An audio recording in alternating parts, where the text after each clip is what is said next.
Good morning, gamers, and welcome to the Tenka Trio podcast. This is a samurai podcast that myself, Boxer, and Zheng will be hosting every now and then.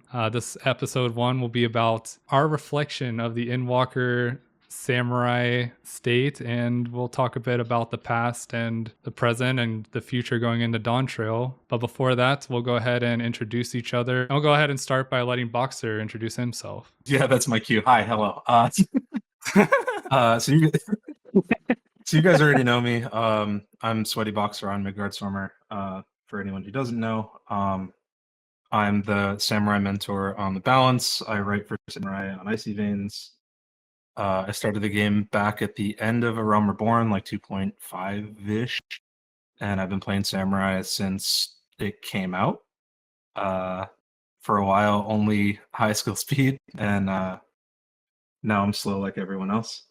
Hello, I'm Zheng Moonsider from Brynhilder. I am a Samurai helper on the Balance Dsicord, and I have been playing since 2019 and 4.5 at the very tail end of Stormblood. And I officially got into raiding on Samurai towards the end of Eden's Verse. When I say towards the end, literally a few months before 5.4, I believe it was Eden's Promise. And then since then, I've been playing Samurai for all sorts of reasons, whether for prog, whether for speeds, whether for parsing, and yeah, the rest is history. And I'm Tyci. I play Samurai and some of the other melee classes. I've been playing since Shadowbringers towards the end of Eden's Gate, and kind of all the way up through till now. Started as a ninja player and hopped over to Samurai and Endwalker. So let's go ahead and talk about, Boxer's experience since he's played the game since before we were born. Honestly, probably before I even started playing or even heard of Final Fantasy XIV, obviously before I started playing. And we can go ahead and just start with talking about Samurai starting in Stormblood, because to be honest, I don't even know when Samurai was added to the game. Literally Stormblood. So yeah, that's the thing. And so yeah, what is like, what was Samurai in Stormblood? Because I actually have zero idea. And is it completely different, I'm assuming, or is the core concepts the same? Like, what's kind of going on with Stormblood Samurai? I mean, the core concept is kind of the same. You press your buttons, you get your stickers, you send your Madare.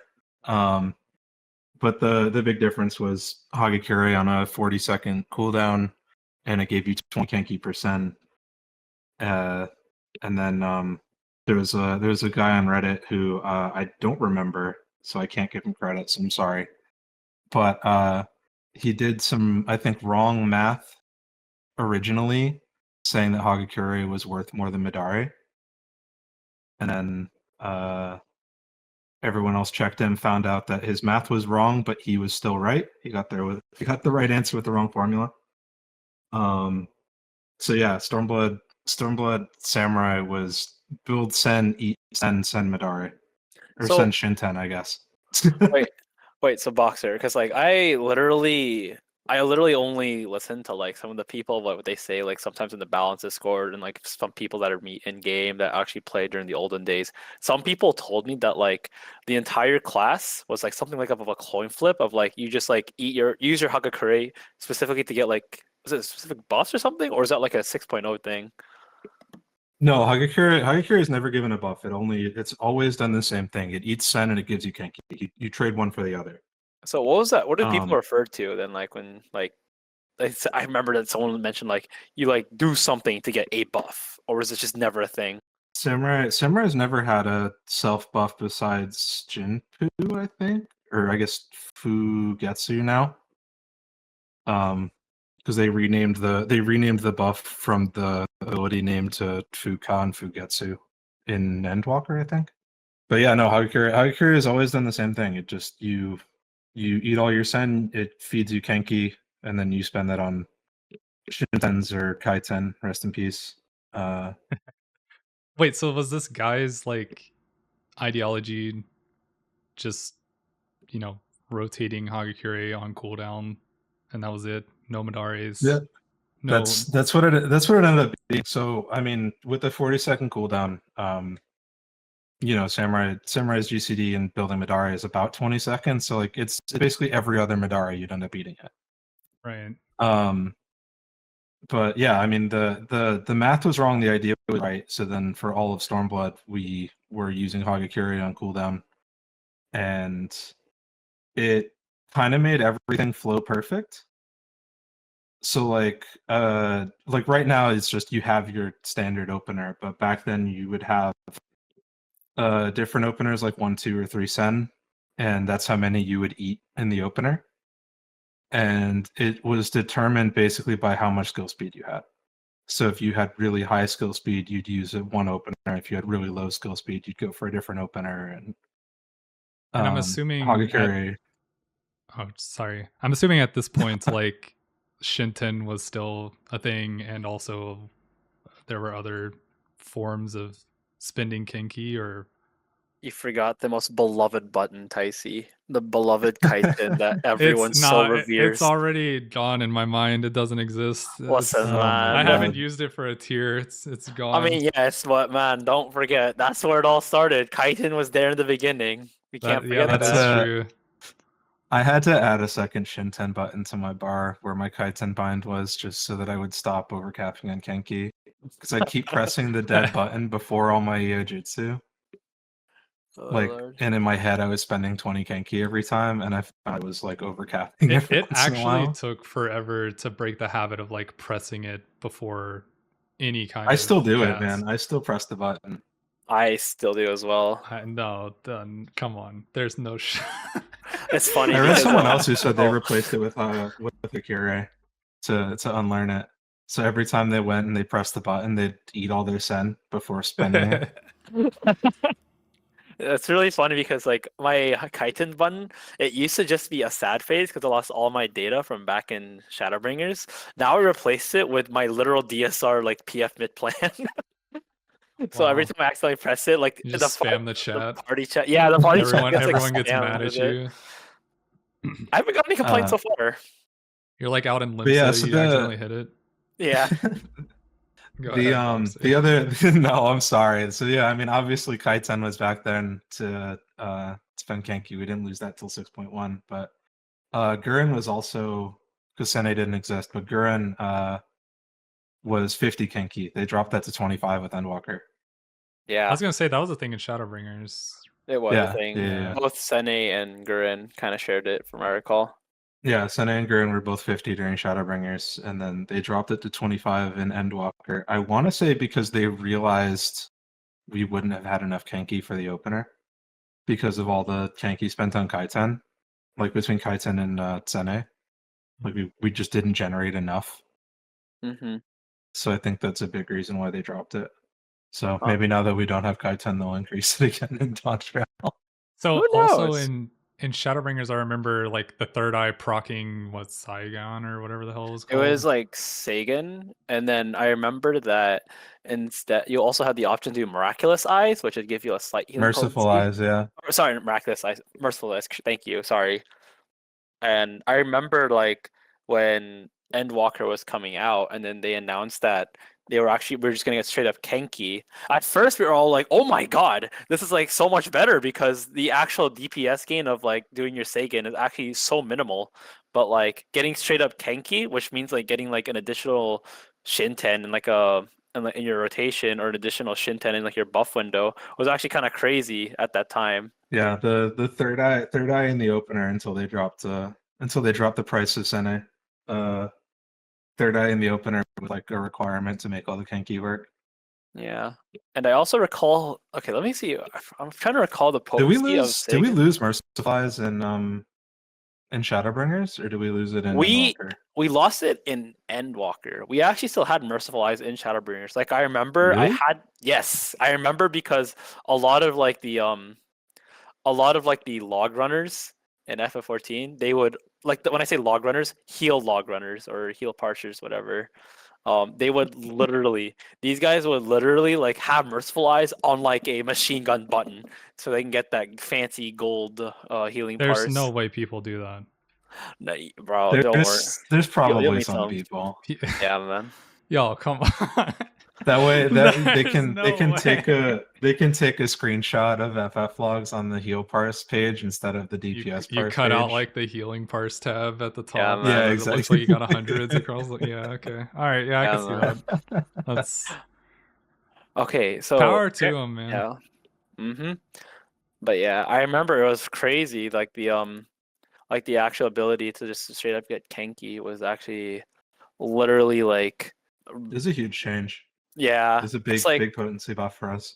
because I remember Sagan was like something really small, like I think like 220 or 200 potency, and then like, but because you had to use it in the play, you take out the Kenki value that you just gained from Third Eye instead of putting into another Shinten. It was like a dice roll of. I remember back in when I used to sub for your team, Tyci, I used to just debate, is it worth it for me to Sagan or not? I remember Always this. worth it. Yeah. Well, it depends because like if it like meant like getting 5 Shintens in a buff window versus 6, it was like always like the 6 was obviously better. Me, the person that played not samurai during Shadowbringers. Oh my gosh. You Yes, I know, totally know what you're talking about. oh Oh my my gosh. god. So okay, You guys are so such babies. of I feel course, like I'm talking to like my grandpa and like my cousin simultaneously. man. Oh, Like kids, back let in me my tell you a day. story about Yeah. Hagakure. So it's really funny. So Dude, I have such PTSD from when they added it back because I think they removed it going into Shadowbringers. yes, and I And they added it back mhm. in like 6.05. I still like I have such a PTSD like where I remember where I was in the moment when those patch notes dropped. Wait, six. So wait, so it didn't exist in Shadowbringers, or It didn't exist like when Shadowbringers first went live, I think, but they added it back in like with the Savage patch or something. so there's hope for Kaiten, is what you're saying. Titan's been gone almost 2 years, dude. It's Okay, never coming back.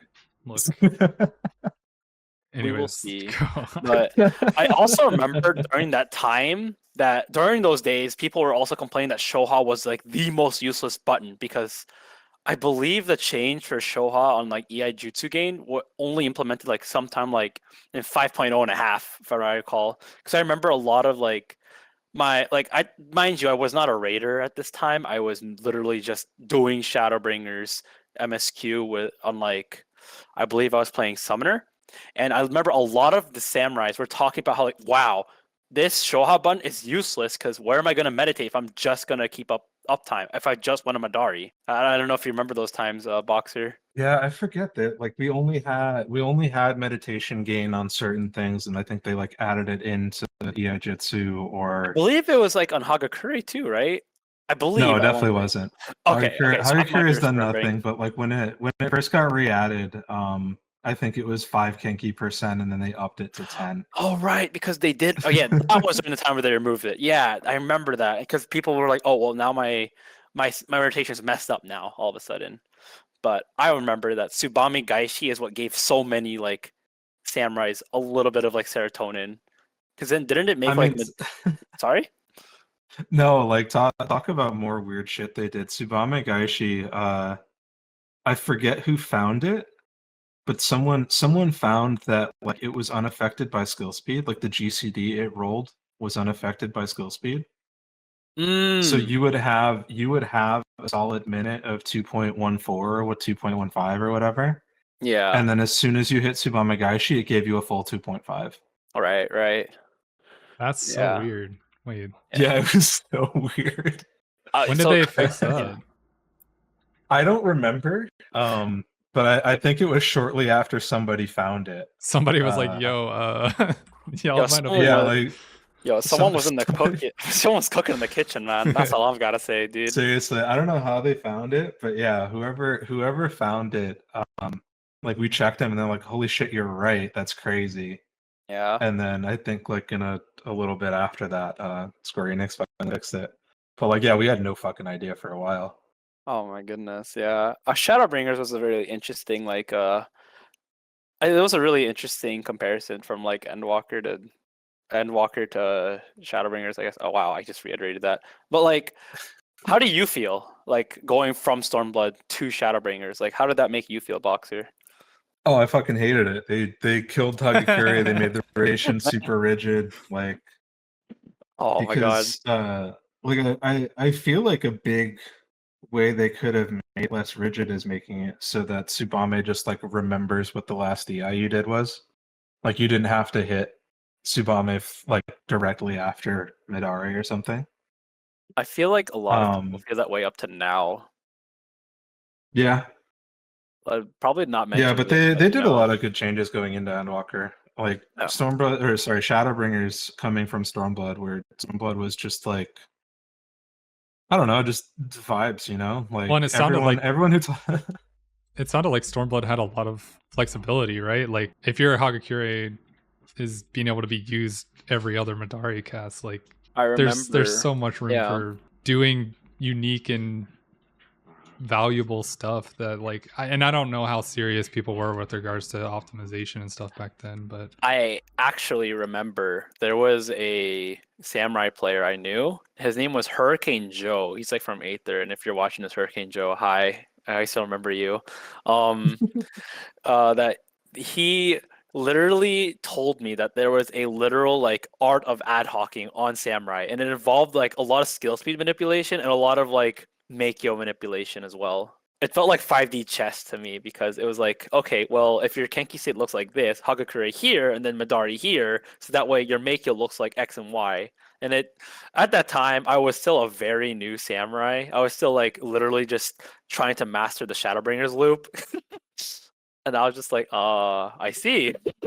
so that actually brings up a point that I was curious about, like even before we discussed the details of this podcast. Like, what made you play Samurai in the first place? Because like I played Ninja in Shadowbringers, and then towards the end, like you know, in the down period during like the odd patch, like literally at the end of Shadowbringers, me and my buddy would just like drunk damage competition 1v1 on samurai, and that was like the extent of my samurai experience. 1v1 me, bro. It was yeah, like literally. Well, okay, so I guess it wasn't the end of Shadowbringers because we were doing it in E5. That was the only fight I ever really remember doing on The end of Eden first, samurai. then. Yeah, and so well, and I didn't really play Promise, so it was the end for me, I guess. But Odd Patch, E5S, like just hang out on a weekend night, drink some beers, 1v1 ADPS, like see who cranks more. It was like that was my Amazing. Shadowbringers experience, and that was it. But like I'm curious, like how did you guys even start playing Samurai? Like what made you get into it or even try it in the first place? Obviously Boxer was like, you know, oh, new class with my new expansion. Mhm. But Yeah, I saw the shiny new job, and it was promising big damage, and that's kind of what attracted to me. And then I stuck with it, memeing pretty hard about going full skill speed, and then yeah, I just kind of stuck with it, going max skill speed the whole way. And then best in slot ended up being crit skill speed for the end of it, so it was really I had the practice. did you Um, like the speed stuff? Like, do you I prefer still faster I still gameplay? swear it's more fun. I swear it's more fun. Okay. I'd play it now if it didn't feel so bad to meld every single slot with skill speed and say like, yeah, I'm high skill speed. And it's like you just put skill speed in all of your spots, This is Right. and fine. that feels bad to me. I really like the itemization better in Stormblood where you could go one way or the other. Um, That sounded really but good, I think that's like honestly. a personal thing. Sure. Yeah. But yeah, I mean, I do think it's more fun. Um, but I mean, like the change going into Shadowbringer Samurai with like Tsubame and going more towards like the casting EIs and big damage kind of stuff. Like Samurai had a problem in Stormblood where it was basically blacklisted from party finders for not doing enough damage. What So the? even though it felt good to play, yeah, dude, I had to level my monk and put my samurai gear on it and join party finders and hope that I switched to samurai before they noticed. Like when they Wow. were starting the Guy, It was dang. that bad? Like, yeah, dude. Yeah. Like I did like I forget what tier it was, but like I was doing like re-clears for the floors like 1 through 4 or 5 through 9 or like whatever tier it was. And like they saw that I tricked them on the first fight, like whatever group I had joined. And they kept me through the third fight. We cleared all 3. And then they're like, "Oh, we have someone else," and they dropped me and they brought someone else in for the fourth. that's insane. That's What the? crazy. I'm Yeah, not because gonna lie they were though. like very clearly not happy with me being on Samurai.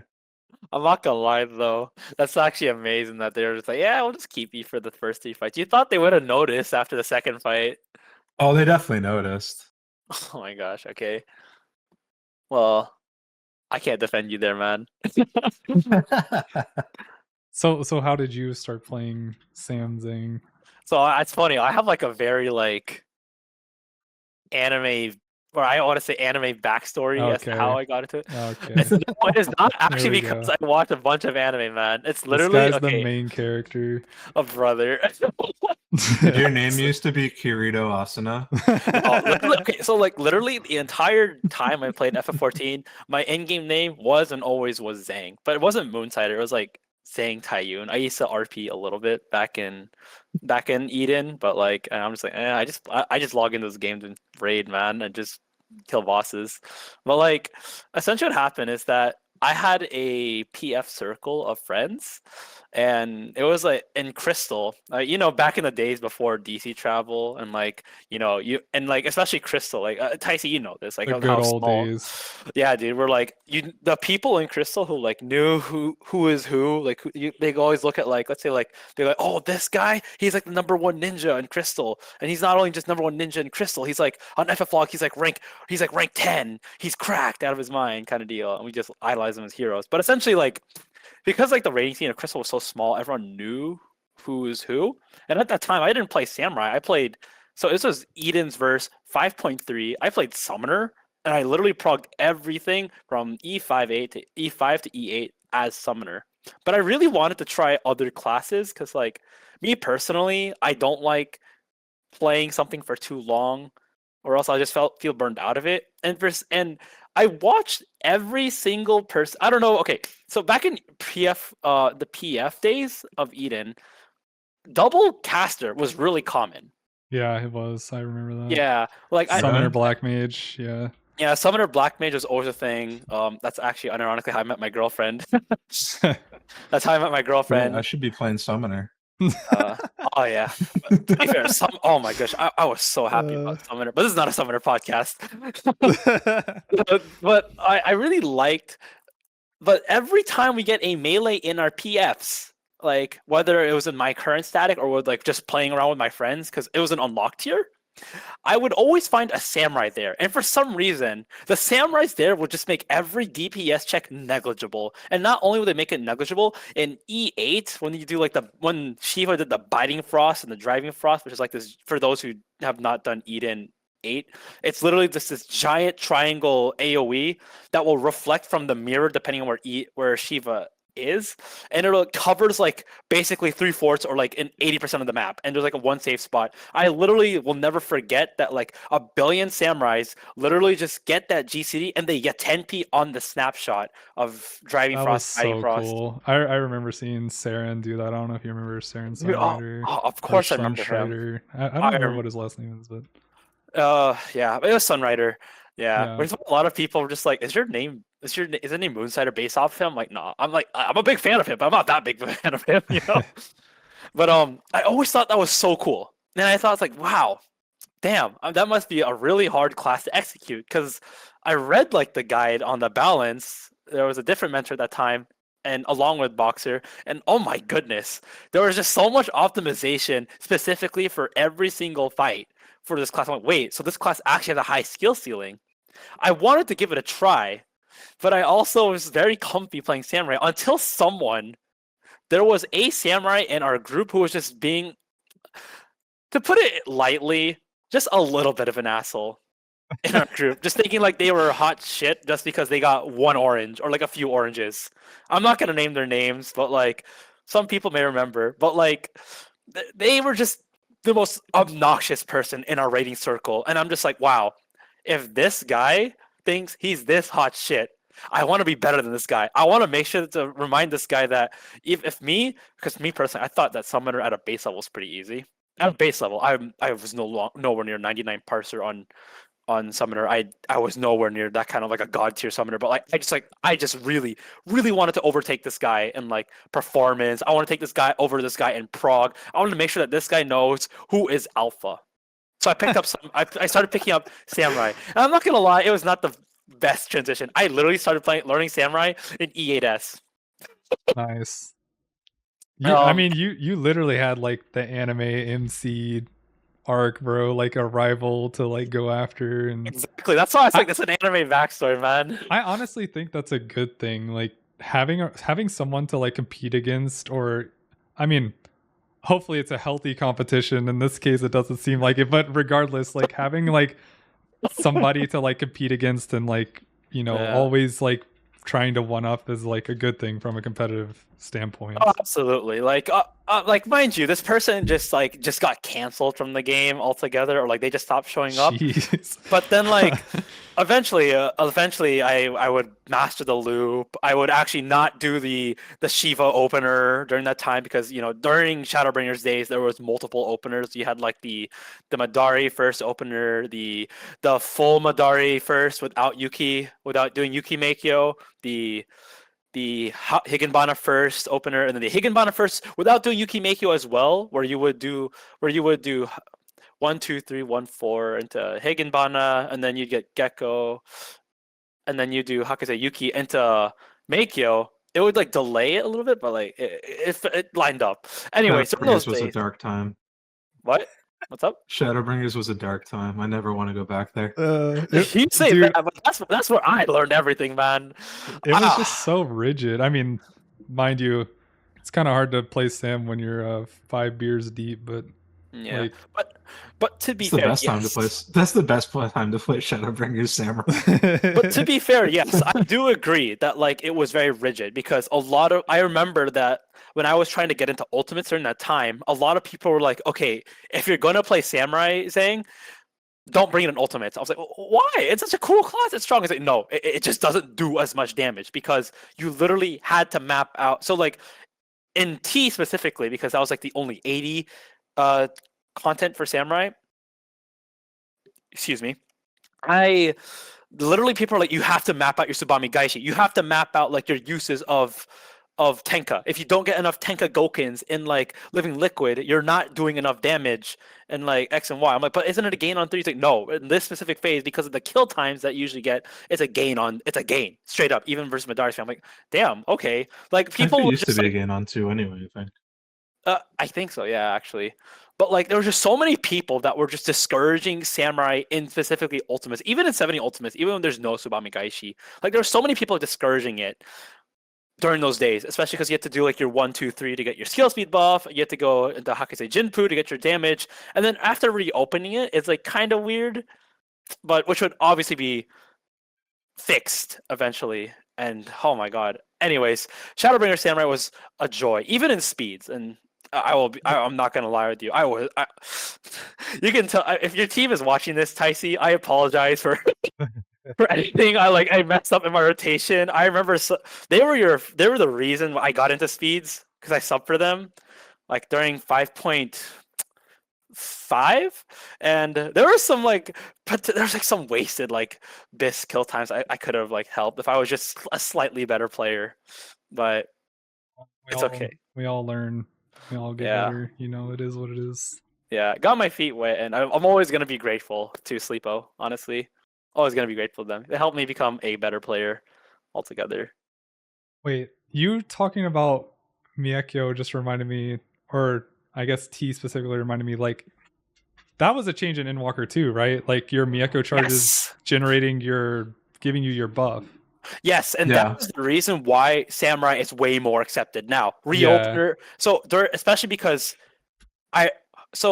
correct me if I'm wrong, Boxer, but like Shadowbringer's meta was 5th GCD burst most of the time. Like on your 5th GCD, Trick Attack should come up. On your 5th GCD, the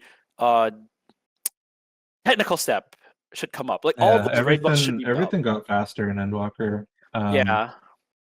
I think even Reapers, like I know Summoner and Reaper, I think are the two that use their buffs before everyone else, like it's first or second GCD or something.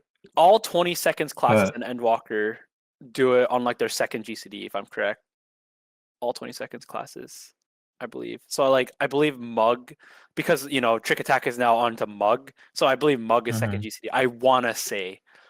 Someone Dude, can correct me if I'm it's wrong. so weird hearing you say that because like it's since I still don't Trick Attack to me, dude. well, It's, oh yeah, yeah. well that too, but I wasn't even gonna talk about that. I was gonna talk about like the standard like principles of when to buff. Like I have no idea because like everything I do is speeds and like I just map around whatever. They're like, hey, we're buffing here. It's like okay. Yeah. Yeah, Shadowbringer's like standard buff timing was around 5th GCD, and Walker, everyone got faster in getting their stuff up, I guess. You know, So- speaking of speeds, you know what's a really funny thing, Tyci? I believe it was E10S in speeds. I believe it was actually the old samurai of Sleepo. They used to do like they intentionally did Yukikaze twice in a make it window because Yukikaze would generate 15 Kenki, and I believe that the double 15 Kenki was just enough to get one additional Shinten and a raid buff. That sounds sick. I love little stuff like that. Like small optimization things like that that are like so not intuitive and like just sound ridiculous. I think that stuff is so cool and See, I it's used to what be makes the class fun. Yeah, I used to be really intimidated by like these things. I'd be like, "Oh my god, it's so cursed," or "Oh, this feels weird," but like, "Oh my god, it's so satisfying." Yeah. It makes it interesting and it makes it just like more fun. And I think that was something and I mean I guess we've kind of been talking about Endwalker a bit. I wanted to let us keep talking about Shadowbringers and you know the past before, but I mean we can start talking about all over the place. yeah, we can start talking about Endwalker now, but I think that was one of the things that like Endwalker really enabled and you know made me love this class so much or job as the Final Fantasy folk call it. So Hashtag WoW player here. I mean, Yeah. you hashtag wow. Hashtag wow. No, I mean you came into the job like I was about to say you got really lucky, like coming in like all you did in Shadowbringers was get drunk and play it, which is great because that job sucked. And then they Yeah, because like and then they gave it a ton of quality of life coming in Endwalker. Yeah, because like the entire rotation in Shadowbringers was literally just we need to work around our big glutton button, Tsubami Gaishi. You need to have 28 GCDs before Tsubami Gaishi for it to come off cooldown, which was very awkward because like it was you could very rarely make it line up perfectly where your Madari comes up as soon as your Tsubami Gaishi is lined up. It was like very awkward, especially when there's downtime. I remember E11S. I remember that Mr. Thancred or Mr. Thanjit there. He was that fight was literally the make or break of how good your samurai was because of all the trios mechanics in between. I'll never forget. Oh yeah, that. and that like stigma of samurai even persisted through Endwalker because I remember, you know, DSR came out and it's like I don't know what it was. I don't know if it's just like literally a stigma or whatever surrounding samurai or even like prog setting of Savage Tears where people were like, "Oh, you don't want to play samurai, like they're not flexible." And it's like, "Well, why?" Like I have two stacks of Miekko. They all give me my raid buffs. I can sit there and meditate and like generate kinky and fucking meditation stacks, you know, like what's the problem here? And that's the funny thing. I think that stigma has been like on and off, like in hardcore prog settings and in like more mid-core or casual prog settings. Because like I've actually like I remember in Asphodelos there was not a lot of samurais. I think you were one of the few samurais that I remember was doing week 1 prog. I mean during that time also everyone was like crowding around Reaper because like Reaper was him during Asphodelos. But in a Bissos Savage. I remember there was actually a good number of samurais actually. I remember that too. I remember the second rate tier having a lot more Sam players for I was Prague. actually playing samurai during my week 1 run, honestly. I think it feels good. I think it's like one of those things where it can get awkward for sure. Like it's not, ninja where your GCDs don't really matter. But like Yeah. I think that if you really game like your stickers and your cooldown usages being like specifically Miekyo and Tsubame, you can kind of do some creative stuff and it feels pretty good to pull off in Prague. Absolutely. Yeah.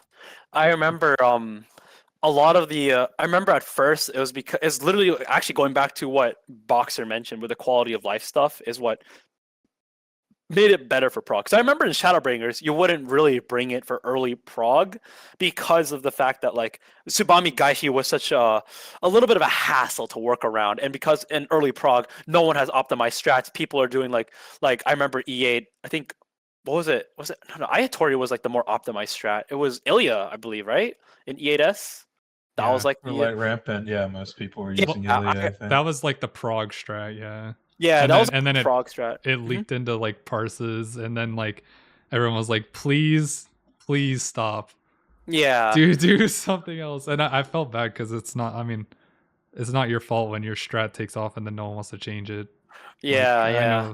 I know that he got a lot of flack for that. But Yeah, I remember so I'm a little bit guilty of this because the primal scene in Eden's Promise. If anyone does anyone remember Brambles and like E9S? I'm pretty sure you remember I do. Brambles. Yeah. I did Yeah. not do 9 through 12. So E9S, they basically had this mechanic in Cloud of Darkness where like you get knocked back from the center of you get knocked back from where the boss is standing, or maybe it's just fixed in the center of the map. But either way, you get knocked back, and as soon as you get knocked back, the next server tick after you get a little plant. You plant a little plant on your location, and so the way to resolve that mechanic is that you make sure that you make the plant not like kind of like not interfere with the rest of the map because that plant lasts the entire duration of that phase. So what remember a lot of people would do is that they would like intentionally they would eat the downtime, they get knocked back, and then they would essentially like lose one GCD because I remember the timing being exactly one GCD loss for Samurai, and they would essentially just eat that one lost GCD, and they just go, yeah, all right, this is fine. We'll just readjust our rotation. Now, for a noob samurai like me, I was like, oh, bro, what do? I lost one GCD, man.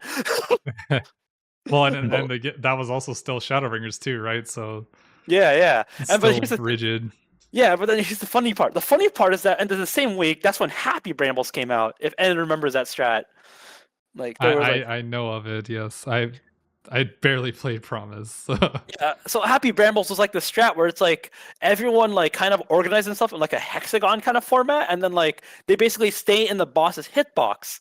They just have to navigate. They create like little like they make the cardinals like safe, like going in, but like you cannot be in like the inter cards or like anywhere near the inter cards because that's where the plants are. Because if you touch the plants, you die, or like you touch the plants, you die or take a shit ton of damage. But like that kind of thing made it so that you maintain uptime, but the primal data center ended up using the week 1 strat of just being knocked all the way out. I believe it was called Myth Brambles.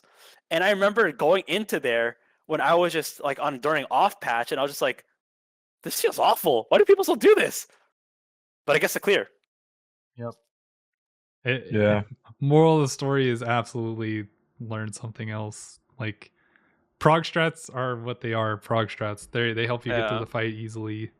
Yeah, but I will say when the very few people I talked to in Primal, all their opti parties did like the very optimized strat, so they weren't trying to parse with like downtime brambles, essentially. So, yeah. But anyways, leading back into Endwalker, the quality of life, the quality of life that they added. So like, what? So you're the oldest player here, Boxer. What quality of life can you mention from Endwalker that you wish you had in Stormblood?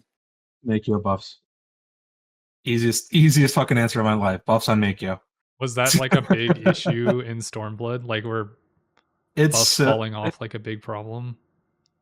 No, I don't. I don't think so. But I mean, like in Stormblood's, like Makio is like one of the only things that like they actually impacted, I guess. Recently that I don't know, like the buffs on Makio is such a huge thing because it gets you online earlier. Like you're using Makio every minute, so as long as you can just keep your buffs up outside of that 1 minute, you're gonna get them refreshed anyway. I mean, buffs were also 30 seconds back in Stormblood. They got raised to 40 seconds. Oh wow, I So didn't know that. yeah, I So think uptime was I'm pretty really sure it was 30 important. seconds. But that means that like uptime and maintaining your skill speed and damage buff for Jinpu and Kasha was like super important in Stormblood. Yeah, I'm pretty sure they were 30 seconds. I can pull that up. Oh my god, I can't imagine doing. Well, Hello World is and Hello World and Stormblood. Was Omega like always in like the center during Hello World? Uh, I should most know of it, I this think. because we did that fight before Top came out, and I don't even remember. I have no idea. I think it's been most of the time there. Okay, because I was like, I can't imagine like doing like a bunch of mechanics. Because I remember Stormblood has a lot of mechanics where you intentionally just have to leave the hitbox. And I remember like you just intentionally just drop uptime to make sure that the mechanic is fulfilled. Period. A lot. I'm the NP wizard. The NP wizard. Oh, but then at the time as well, NP also broke combo, from what I recall. That sounds That's terrible. correct. Yeah, because I remember back in Eden, when I'm trying to maintain uptime, I will literally just not break my. I would rather stare at the boss Yeah, and not MP break my used to break combo. combo. Yeah. Yeah, but I remember if you're doing loop rotation, you can literally just use your 10Ps for to fulfill your filler requirement if you're doing the standard loop in Shadowbringers. Am I having like a fever dream, or did NP also consume a stack of Miyekyo?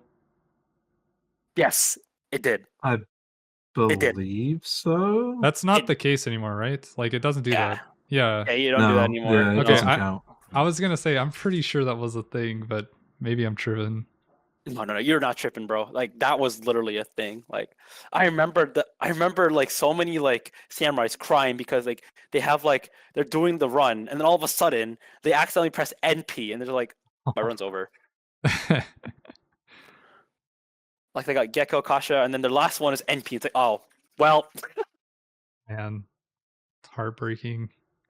That right there, as meme as it is, like that kind of stuff gets used in Prague, right? Like if you're gonna respect a mechanic during Prague, like you might as well be pressing NP or something.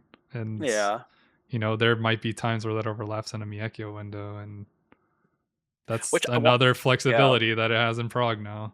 So speaking of that flexibility, one of the things I really like is the fact that yes, you can just NP your life away in Endwalker if you're trying to like learn a mechanic, and then you can just re-enter with Makio if like for some reason your buffs drop. Yeah, that is kind of insane. Yeah. The fact that like you don't have to worry about like, because the Shadowbringers opener was like you would literally go like Hakaze Shifu Kasha, Hakaze Jinpu, like you would get your like speed buff, then your damage buff, and then you would like finally get your last sticker, and then finally start bursting, right? Is that then you would use Miyekyo, and now like you could just rip it, and you have 2 charges. So good riddance. Good fucking riddance. Absolutely, man. Yeah. So how are we feeling like as a whole? Like scale of 1 to 10. I'm especially curious about hearing from you, Boxer, just because you are the old man here. I'm also curious what Boxer like has to say. 1 to about 10, this. like where are we rating like Samurai across, Stormblood, Shadowbringers, Endwalker, and then like we can kind of go through all of us and like rate Endwalker since we've all played Endwalker, Sam. I mean, of the 3, I still like Stormblood's rotation the most. Like I'd love to go back to like that kind of free flowing, almost like priority system of a rotation. It sounds cool. It does sound really cool. I enjoyed it a lot more than I like the current like loop stuff. Even if you want to say, like loop's not optimal, don't use Hagakure, like yeah, okay, but like I still enjoy the free flowing, not having to map my GCD or have a degree in Microsoft Excel uh a lot more. So like my personal preference is definitely towards Stormblood. Um Shadowbringers, I've been pretty open about my dislike of it. I don't know how much of that is just because of how rigid it was versus like going from Stormblood, where I did really enjoy it so much, into like Shadowbringers, um, like Shadowbringers rotation. So I don't know if it was just the rug pull of going from like I love this job, the rotation's great, to I absolutely hate this rotation. It's so rigid. I don't like this. They ruined everything. I hate my life. Yeah, Yeah. exactly. Yeah. My muscle memory. So it's not even my muscle memory. Like you get used to it. Like it happens every 2 years. You have to learn a new opener. You have to learn a new rotation. Yeah. You spend a shit ton of time on a dummy and you get used to it. But like, Right. except for Kaiten, I still hit that button. I'm never unlearning it. But Endwalker was definitely like if you consider Shadowbringers 5 steps back, Endwalker was definitely 2 steps forward again. Okay.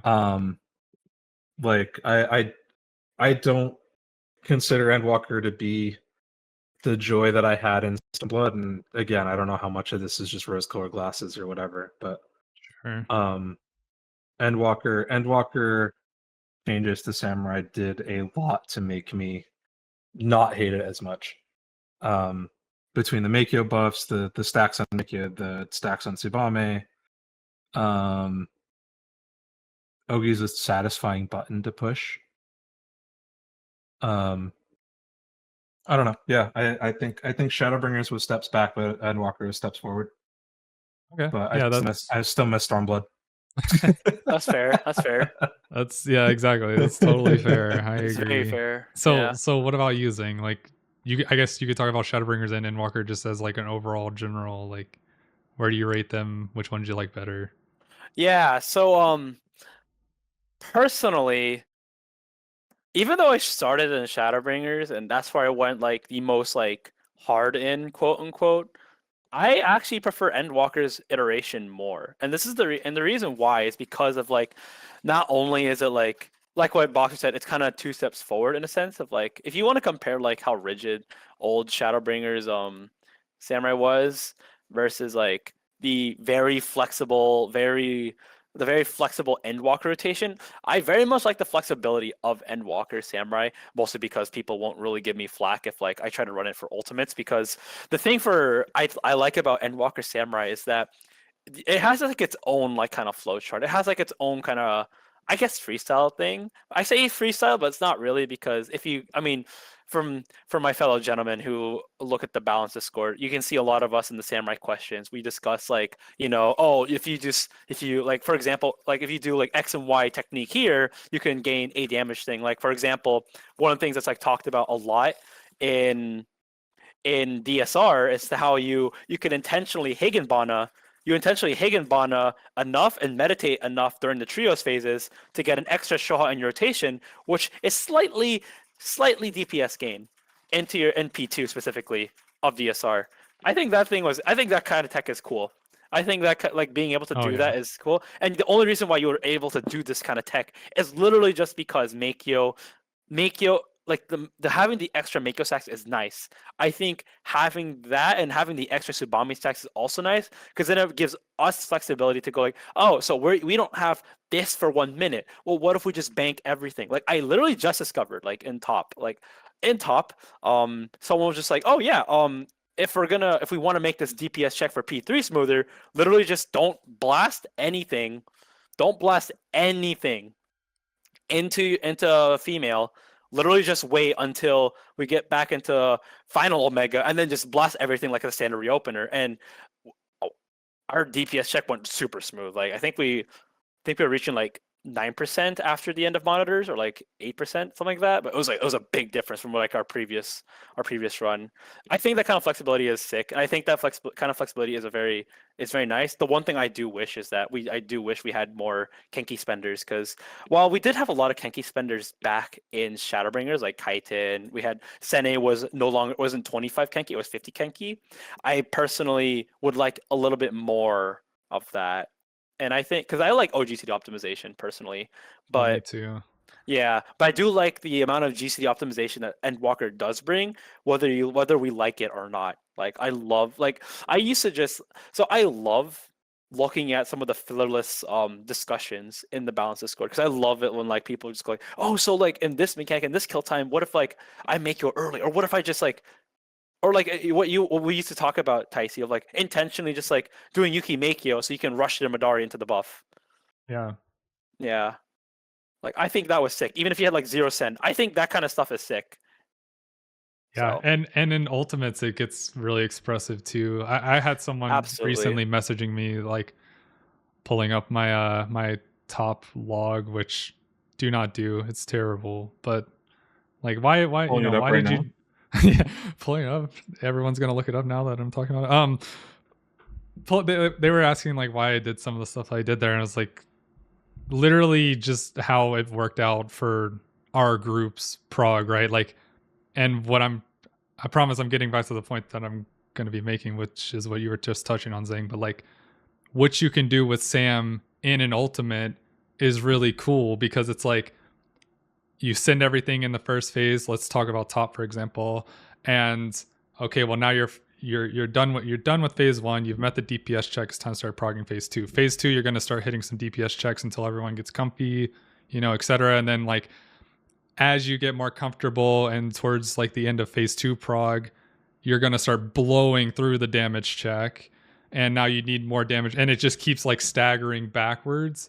And so like Samurai kind of allows you to like start getting creative with how you pull your resources or cooldowns. And like that was something that I did a lot in top, was like blast in phase 1. Okay, we're done progging phase 1. We're now in phase 2. Like I need to start saving as much as I like, pull as much stuff out of phase 1 as I possibly can into phase 2. Okay, now we're done with phase 2. We're slamming that DPS check, and we want to hold into phase 2 as long as possible to get buffs back for phase 3. Like start pulling everything out of phase 2 for phase 3. So like I think that kind of flexibility is so cool, and that like the fact that Samurai can even do stuff like that during prog, I think makes it a really fun prog class personally. But yeah, it was just funny that you were bringing up top, and that was like all I could think about was just why were you standing there for 8 globals just meditating? Like, oh well, we didn't need the damage there. Why would I use it? It's really funny that you mentioned that. What's your parse, Tyci? Oh, My parse. your parse. My EP. But like, it's really funny you mentioned that for prog, because I meet a lot of like samurais in the balance Discord who literally who intentionally do fillerless, who intentionally do like ad hoc rotations to kind of figure it out in prog, and I think that's really interesting. Like, I'm personally I will say a quote unquote wussy. I will like do the filler. I will do the standard filler if I don't know the fight. Until recently, I think nowadays my fillerless theory is like okay. I think it's pretty good, but like it just says I don't like risking the grief of DPS check because I did something. I just wanted to experiment. Yeah, I mean it's what kind of player are you, right? Like do you play for your team or do you play for yourself? It's one of those things where there's no right answer. I mean, there's valid answers to everything, or to both situations, but like ultimately, like if I'm gonna be in a prog scenario with other people, like I don't want to waste their time, and I'm just gonna do whatever we need to do to get through the next pain point. And in Ultimates, that pain point is normally the next DPS check until we get comfortable. Because, I mean, you know how it is, right? Like, if you're progging an Ultimate, top's a good example. P3, like, you might hit the damage or the DPS check and fail. Well, now you just wasted, however many minutes. Whereas, like, if you would have just held shit from phase 2 into phase 3, like, maybe you would have killed it with one person dying, or maybe that little bit extra would have accounted for some other people's dropping globals here and there. Like, I don't know, teach their own. And the other side of that argument is, well, if you just optimized like every phase, then that extra bit of damage you optimize, it's two sides of the same coin. I don't know. Yeah. I'm rambling. Like, a lot of people just have their different ways of executing the game, which is one of the things I love.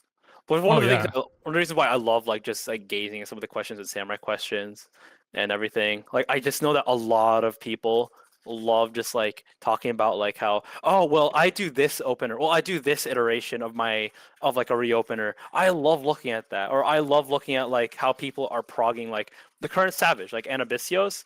Like, there are still some people progging it. There's some people picking up the class, and I love just like watching their approach. And it's just like, wow, I like how like this class, the samurai, this class that we play is a class that gets people thinking, gets people like, you know, enjoying not only progging the fight, but also like enjoying the phase of like enjoying the process of like, how can I make my damage like really good?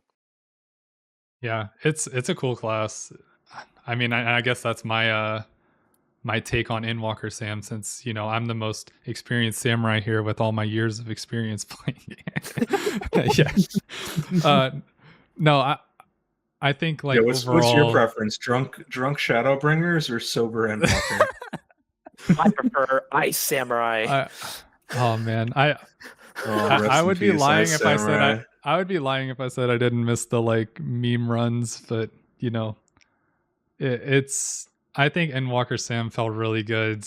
Like overall, I think that there's some things I would change, but not much, and a lot of it's probably hot takes that other people would be like, "Why the fuck did you even say that?"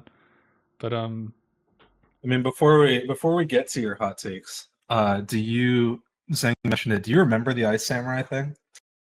I remember did that ever make it to your ivory tower? the what? The The Ice Samurai Yukikase? rotation where you just Hagakure all your sen? Yes, it did. I feel like did. I saw this bit somewhere. I remember sending it to you. It's man. not a I was bit, gonna dude. say Like, it was real.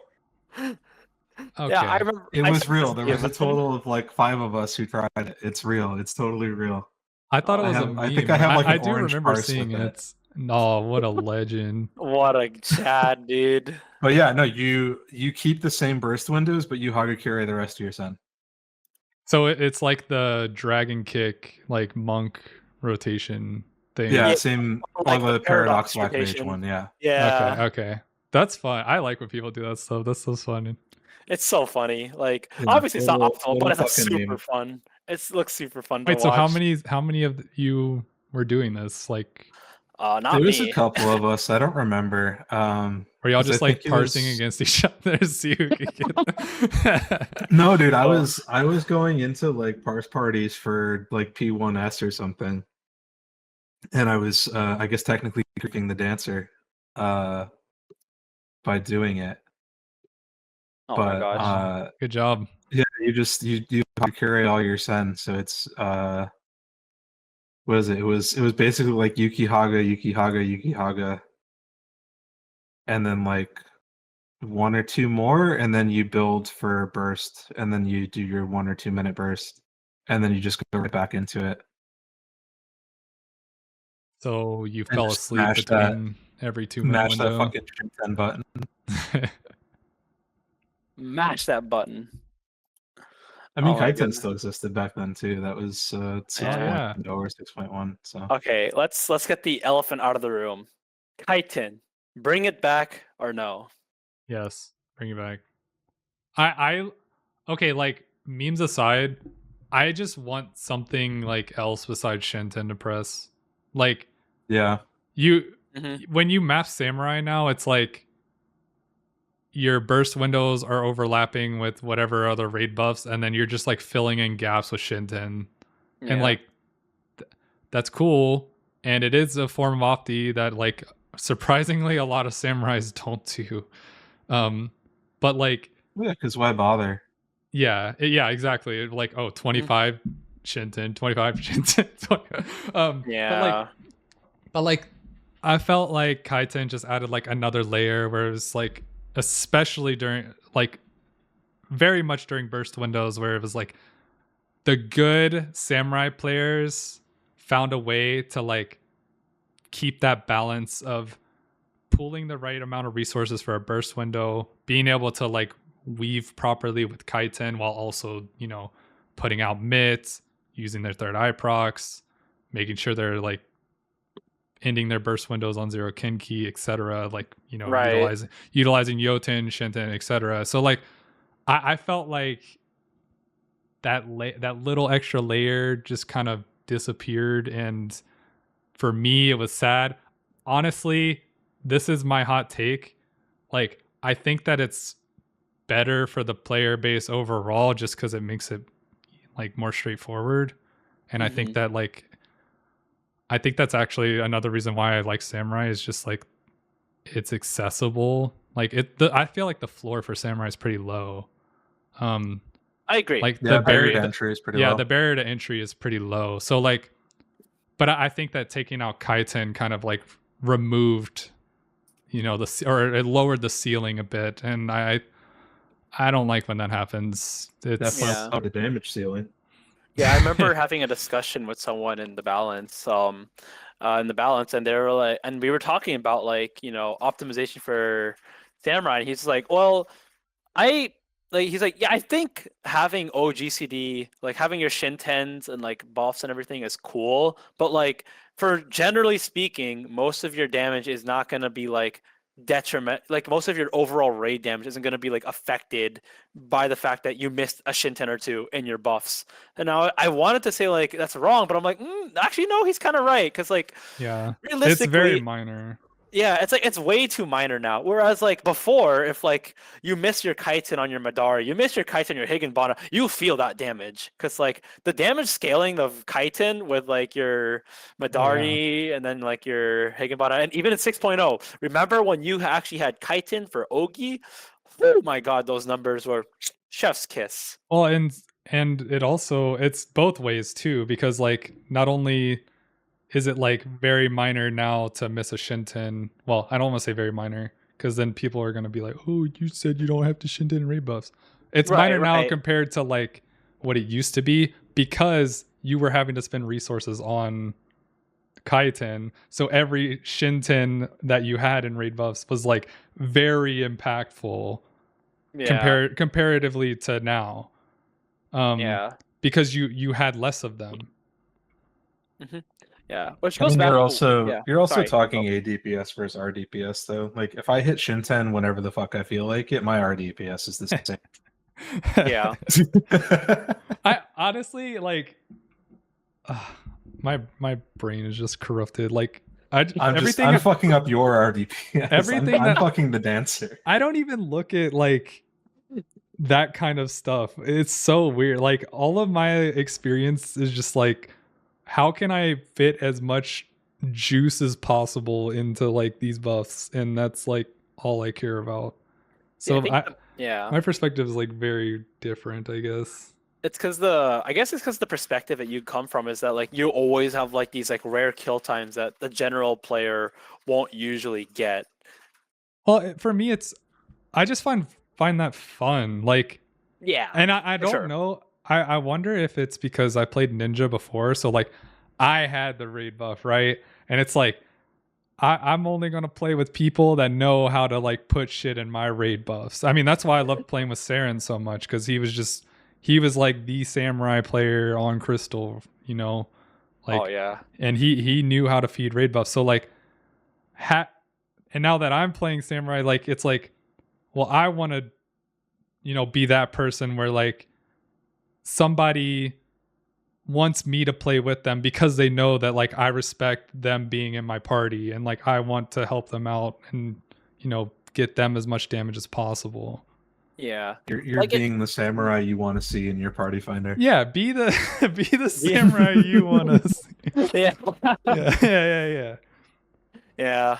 It's just that the values, I guess, it's like different nowadays, especially because like I guess again it comes back to the fact that like the expression for samurai is not as like the OG the Kenki expression, that skill expression is not as valued anymore as long as you have like the important GCDs. You just meet the damage check. Some people get like high parses out of the fact that like you do it. Some people just don't care. Like it's different for everyone, you know. Hey, look, all I'm saying is a lot of people cared when the P8S damage check was tight. That's Oh all my I'm saying. goodness. That's all I'm gonna say. Oh my goodness. And all right, I'll say one more thing. And if you might have, you know, fed rate buffs a little better, might have been a little easier, you know? Just See, to be fair, yeah, like I can't argue with that one. When I did week 1 prog, we actually had a full meta team. I say meta as in like we had a Gunbreaker, a Dark Knight, a Astro, Scholar. We had a Samurai and a Monk with us as well, and then we had Dancer plus a oh my goodness. Well, we had a Summoner. I guess that was like good for week 1 prog, and then we still had like some iffy things to meet the damage check still. Surprisingly, I mean, I already showed you my log, Tyci, when I was running, and you're like, brother, what are you doing? I'll never forget that day. You're like, bro, I can run a train through your logs, man. I can run a train through your rotation, man, dude. Like, look at that. That's an open road, dude. That's what you told me. I'll never forget that. no. I started laughing so hard. Yeah, my bad. No, that's all good, man. I take everything in like good criticism, man. Yeah. I'm trying to remember what comp I feel like we had like a really terrible comp for P8 prog, but that's a tangent we don't have to go down. It's okay. Yeah. It'll never beat my girlfriend's comp. My girlfriend ran double caster on P8. Well, I feel like all right, we're going down this road. I feel like when we ran this, and I'm trying to pull up the VOD from my first clear, I feel like we had like Warrior, and I think Exu was on Summoner, and Exu was supposed. I'm pretty sure this was the tier. Exu was supposed to have the tome weapon, but he accidentally like spent too many tomes or something, and so he didn't get to buy it, even though he was the one that got the little thing. You know what I'm talking about? From Yeah. the 7th floor or Yeah. 6th floor, whatever one It was drops it. 7th. It was 7th to 7th. And so like he was like missing we were missing a tome weapon. We had a warrior. I think it was before like some class tuning or something had happened that like really helped with the kill times. I don't know. It But was class tuning and then overall HP drop. yeah, I remember the HP change, but Yeah. yeah, oh man, the times. Those were interesting days. And it was also a wake up call to a lot of raiders, but that's a topic for another day. It was a good fight. I liked that fight a lot. It was honestly that fight and P2S were probably my favorites fights to prog this entire expansion. Yeah, I think for me it was P8, like all of P8, including door boss plus only P2, door yeah. for me. P2 was like whatever for me, but I see. I liked it because I like the music. I like the Devil May Cry sounding music. fair enough. I also thought, I normally turn off music like 10 pulls in. See, yeah, I didn't used to be like that. I only started doing that recently. I like enjoying the fight theme. What about you, Boxer? Did you, what fights did you get to do like in Endwalker that you like? I like DSR as a fight. I did not like my prog of DSR, but as a fight, I like DSR. I mean, I got all that Heavensward nostalgia, and like UCOB's already my favorite ultimate, so all the UCOB mechanics made me really happy. But yeah, I think for Savage, I kind of liked P3. I know that's I think that's a hot take. I don't. Hey, to like the bird fight. I'm with you, bro. P3 was sick to prog. I hated speeding it, but it was sick to prog. I agree. Yeah, so this is the thing. I hate ad phases, but the rest of the fight was enjoyable, I feel like. Yeah, I liked P3. I liked it. Also, I think the color scheme was a little off. Oh yeah, the colors were. I mean, yeah. Yeah. I think everyone hated the colors. The hot take would be liking the colors, but that's true. Yeah, take, but you know. yeah, I kind of liked P3. I don't know. I did finish 8. I didn't do like any of 9 through 12. You dragged me through 9 and a little of 10 that one day, but Oh yeah. yeah, that raid's almost a year old. You know that? Yeah. We've had no Wait, new like raid this raid content. tier? Yeah, Yeah, this right like here. current like 9 through 12 is almost a year old. Wow. We've had no new raid content for almost a year. Oh yeah, May 30th. Mm-hmm. Okay, we're gonna get new 2023. ones soon. And that being said, Dawntrail is coming up around the corner, and like Woo! Dawntrail coming Party means new raid. poppers. I know, right? New raid here. We're getting Kirito-kun, the class. We're We're getting getting. Kaiten back. It's gonna be sick, dude. I can't wait.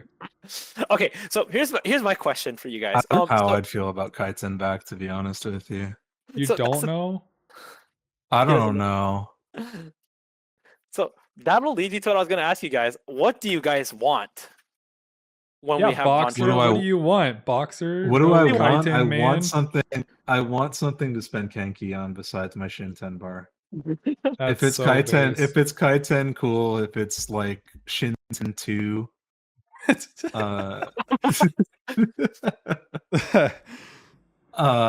I mean, like if it's something that makes you have to like, I don't know, adds complexity to the class, it'd be cool. But what do I think we're getting? I think we're getting some sort of a buff that costs Kenki. so Kaiten too. That's what I think. Yeah. Or like Death Yeah, to we'll Zane. be getting the same way that they revived Hagakure, they're gonna revive Kaiten, but it's not gonna be the same. It's gonna cost like 40 Kenki because it's a weird fucking number. It's gonna be on the GCD. It's gonna be on the GCD, and it'll give you like fucking increased damage for 10 seconds because that makes it so annoying to try and map out. It gives you Shoha 3 access. Oh my lord! Oh god, not Shoha 3. It gives you the Ogi Namakiri combo, because Ogi Namakiri is gonna get a 1-2-3, just like the Holy Blades combo for Paladin. Oh, okay. I could honestly Fuck. see them doing that. Unfortunately, I don't want that, but I could see that unfortunately being a thing. Hopefully they read the balance and they see that we're already good with our 28 GCDs every odd minute or every even minute, and we don't need more GCDs to make things confusing. But yeah, no, I honestly I just want anything that'll like anything that brings us back to Stormblood, like the way the rotation flowed, so that I don't have to preach a loop, and instead I can take a page out of PB's book and finally give Mantrabot the optimal drift samurai rotation he's been asking for all expansion. Let's Optimal go. Drift Samurai. Oh god. That actually sounds lit. I'm not gonna lie, man. Yeah, You know, I had to Mantra's been asking play for it. I had to play Monk for like a few fights in Abyssos or whatever that tier was, and like I didn't learn what optimal drift was until like after we had done all the fights, and I was like, oh yeah, that's a thing. Yeah. I guess I knew what it was, but I didn't know the name of it. But It's the coolest part of Monk. it I'm is. still not It's a pretty master of it, interesting. but yeah, it's so cool. Yeah, it makes it seem like the rotation flows a lot better, and I would love that for Samurai. Absolutely, yeah. So if basically, you just Samurai, want anything that something gives Samurai, to, yeah. I want the guy who fixed Monk's rotation to fix Samurai's rotation is what I want. That's all I want. I don't care how he does it. So here's a question. Take away Tsubame, take away Kaishi Higanbana. I'll sacrifice that to have a better rotation, please. Thanks. I forgot that button exists. I'm not gonna lie with you. As you should. Yeah, that is a thing. Oh my god. Okay, so hear me out. What if we get a button that you press it, it gives you the last or the missing one of the send that's missing in your bar. So for example, you Like have a wild Gecko. card. Yeah, like let's say you have Yukikaze. You press that button, it'll give you Gecko or Kasha. Sen. But then you press Kasha. Or let's say you only have Kasha. You press that button and it gives you either Yuki or Gecko Sen. How would that make you guys feel? I Are don't you like the saying? RNG. Oh, so this would be like an RNG thing. This couldn't be It like would forced. 100% be an RNG I don't thing. want that. I'm good. I don't want it. I thought what you were getting at here. I thought you were kind of cooking a little bit because I was like thinking this would be like a new global that you would press. It's a Mhm. one GCD button that like gives you like your last sticker. So you would have like 2 stickers, Oh, that'd be interesting. and then you press it to instantly get your last sticker. And it's like a separate button. Do you see what I'm saying? So you could like rush your rotation faster if you needed to. Yeah, so you could do Or something like Kasha Yuki, and then you press that button, and it gives you the Gecko. yeah, And then, instead like, of having to Yeah. go like Hikaze, Jinpu, Gecko, like you could just press it and now you have a Gecko. Like so you See- save 2 GCDs. See, So honestly, like a yeah. mini Makyo. Yes, Yeah. exactly. See, honestly, that's like the ideal situation. But this is me basing it off of like potential ideas that Square Enix could give us. Yeah, I definitely don't want something RNG personally. Does that something you would want, or were you just asking Absolutely kind of? not. Oh, No, okay. I was like, absolutely not, man. hey, man. He's just cooking. No. He's just cooking. Okay, absolutely not. You know how much Samurai at higher level is already a spreadsheet class. We don't need RNG in our spreadsheets. Thank you very much. Yeah. I had thought about maybe like a reverse Hagakure, like you trade Kenki for Sen. That could be interesting, actually. Mhm. Yeah, but the same vein, like how do you determine which one you get? You know what I Yeah. mean? Like if you have 0, which one does What it if give you? what if they base it off of the buff that has the lower time? So then when you use it, it gives you the buff and that sticker. But So that like would if So it would mean that- only give you Gecko or Kasha. But then Yeah. that would mean that Yukikaze is a literal impossible one to reach, which may or may not be favored for some people. I'm more thinking of it from, yeah, I guess that is a good point because I mean that just reduces one more like avenue of Yeah. Opti. 'Cause- I was more thinking of the perspective of like you end a phase on a Yuki, you're missing 2 stickers, you do this, reverse Hagakure thing Boxer's talking about, and it's like your Kasha buff is at 10 seconds and your Gecko buff's at 15 or whatever, and like so it gives you the Kasha and it refreshes your buff, and then you open with your Miyakyo Gecko and you can like Midari or something. That would be sick. That would 100% be sick. Yeah. But I we'll see. wonder if they'll give us meditate pauses buffs the same way Ant-Man does. That would be such a nice quality of life. I would love that. I love Notman for Yeah. that. And oh my goodness, if Meditate did that, that's cooking. That'd be That's really actually- nice. It would also incentivize like new people to the job to press meditate. Yeah. I think a lot of people don't do that. That would unironically make Samurai way more flexible than it already is. Oh yeah. I mean, we used to meditate used to be an OGCD, so we used to press it just between GCDs and gamble. Oh, that's the fishing thing I was thinking of in the beginning, where I thought. Oh that yeah, was- meditate fishing. Yeah. That's what I was thinking of. Not Hagakure. It was Meditate fishing. Okay. Yeah, because it used to be an OGCD, and then monks made a ACT thing where you could determine the actor tick, so you knew when it was going to happen, and So then you monks just would watch call. for it. Well, it's because Ant-Man would give you it would give you a stack of greased lightning, I think. I forget. They had an incentive to basically open with Ant-Man. So they would pull because they would know when the tick was. So they would fish with Ant-Man and get their thing. And then samurais used it to meditate fish for a guaranteed tick, For sure. just between GCDs. Yep. I don't But know. we will have- Weird jank. So what is your like other suggestions, Zheng? Like real one, no RNG, Angie, Gunga. Real one, no RNG.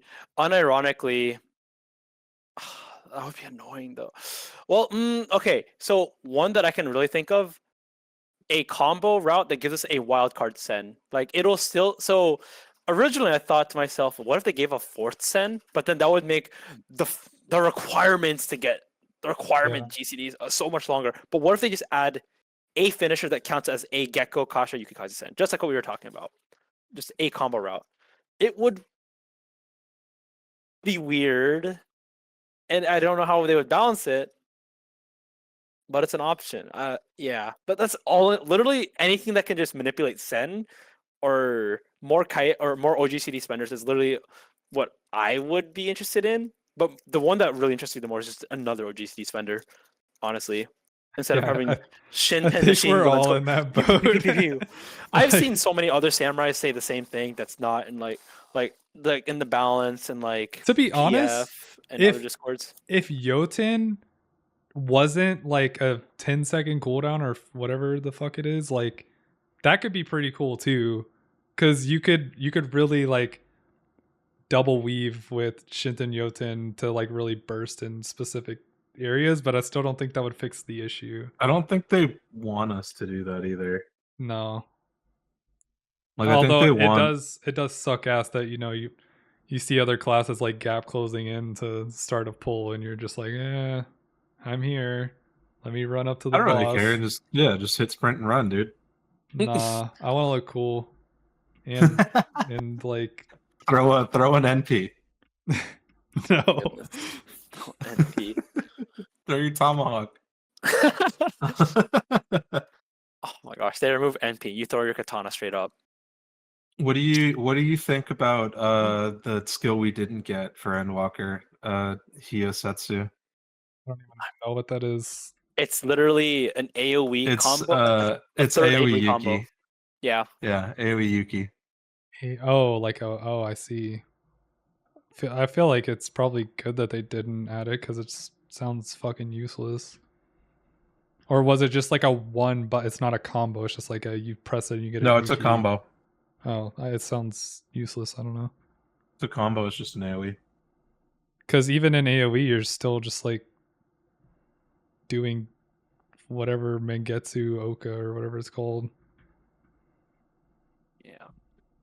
Yeah, Mengetsu Oka are the two buff ones. Yeah, I don't feel like there's ever like a reason to use a Yuki. Yeah, no, Hyosetsu was the same thing. It was the same damage. It was still 10 Kenki. It just gave you a Yuki Sen instead. Oh, okay. That's different, I guess. If it does, I was thinking it was going to do less damage. I think it could be interesting in fights where you're like P3S, for example, or something, where you want to end on a Yuki. But then again, it just sounds like button blue. It's personally. Yeah, I mean it's still it's still a 2-button combo. Yeah. Mm-hmm. On 2 targets, it's still less damage than Yuki would be. And in a 3-target scenario where it would probably be more worth it. Or I don't even think 3 targets it would be worth it. Right? Because it's 120 per target, 360. Isn't Yuki like 380? Yuki's 300. Is it? Yeah. Oh, 380 is Kasha and Gecko. Yeah. Mm-hmm. So on 3 targets, you're not using Madari though. So why do you need that Sen? Unless they make Madari AoE cleave, like they've been doing to a lot of classes, a lot of job actions. Oh man. The only reason what does that do to Tenka? Tenka's removed. Congratulations, guys. Oh my god. The only thing I could think that would be used for is just like giving you the agency of ending on a Yuki for whatever you need. I don't know. I'm okay with not having it. It takes the same number of GCDs as a regular Yuki though. It's still 2. Right, but if you're in like a niche situation with like 3 target and you want to do like an AoE Yuki and then the boss comes back and you want to open with like Miyako Gecko, just like it's just another option, I guess is my point. I'm glad they didn't add it because it sounds like button bloat, but the only it was like in the thing I media could tour, think but about. it wasn't in final. Yeah. I guess we'll just really have to see what Dawntrail really brings when we get there. And we have a job action trailer coming up soon, if I recall. Or Hopefully estimated, right? Friday. I've heard a lot of mixed stuff about it coming on Friday versus it not. Hopefully. I hope it comes Friday. Friday would be really cool if we got something because I'm fucking drowning. He's I wanna starving. My I man is want to do starving. shit, man. I want to do shit. For sure. I wanna get in the spreadsheets, but But nothing yet. Teehee. yeah. And the media tour, I don't even think invites go out until this week. So we're not going to be seeing any of that until like late May probably. Well, yeah, I guess we'll just see kind of what goes on with this live letter that they have going on Friday, and I'm sure we'll have another discussion at some point. But Yeah, Friday right after the 14-hour broadcast. Watch the whole thing. Let's go. Stay up, watch the whole thing, the whole 14 hours. yeah, I think that's a good stopping point there. We talked for a while. It's actually been a pretty good discussion. This was fun. I enjoyed this. Yeah, it was really good. Yeah. Blast. Yeah. More topics to come. For those that have suggestions or are interested in, seeing more of these, feel free to message any of us with whatever platform. Tyci. Yeah, so message me on Discord or Twitter or you can text him at or you can text me at Boxer's cell phone number. Dude, I almost said my number like instinctively. Dang it. but yeah, I hope y'all enjoyed it. Like I said, it was a good time chatting, hanging out with the guys, and if y'all have any suggestions, let us know. We'd like to keep doing it. Give some feedback. The whole point of this is to kind of just talk about, State of Samurai. Obviously today we're talking about like reflecting back on Endwalker and the past and the future, but ultimately just kind of talk about whatever's going on in the Samurai universe, or Sam Lounge of the Balance, or whatever people have questions about, and help educate and entertain people for a bit. But thanks for keeping us company. Thanks for hanging out.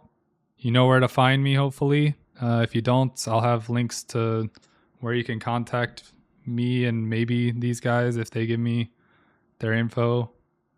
Just kidding. Maybe, I don't know.